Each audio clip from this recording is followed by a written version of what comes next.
నరసింహం నందమూరి బాలకృష్ణ, సిమ్రాన్, ప్రీతి జంగియాని, ఆశా షైని హీరోయిన్లుగా అగ్రదర్శకుడు బి గోపాల్ తెరకెక్కించిన చిత్రం నరసింహ నాయుడు. మేడికొండ వెంకట మురళీకృష్ణ నిర్మించిన ఈ సినిమాకి మెలోడీ బ్రహ్మ మణిశర్మ సంగీతం ఓ ఎస్సెట్గా నిలిచింది.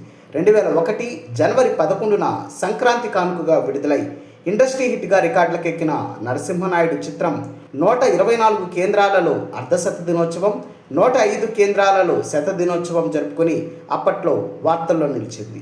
ఇక సిల్వర్ జూబ్లీ సెంటర్స్ విషయానికి వస్తే అఫీషియల్ పేపర్ యాడ్ ప్రకారం 19 కేంద్రాలలో నరసింహనాయుడు రజతోత్సవం జరుపుకుంది.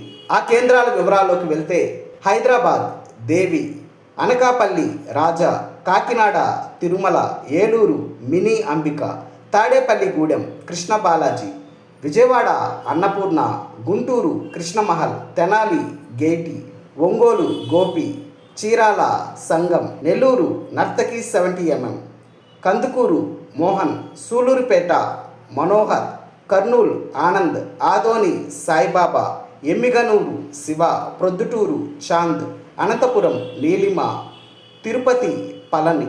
డియర్ వ్యూయర్స్, అప్పట్లో నరసింహనాయుడు చిత్రాన్ని మీరు ఏ టాకీస్లో చూశారో కామెంట్ బాక్స్లో పోస్ట్ చేయండి.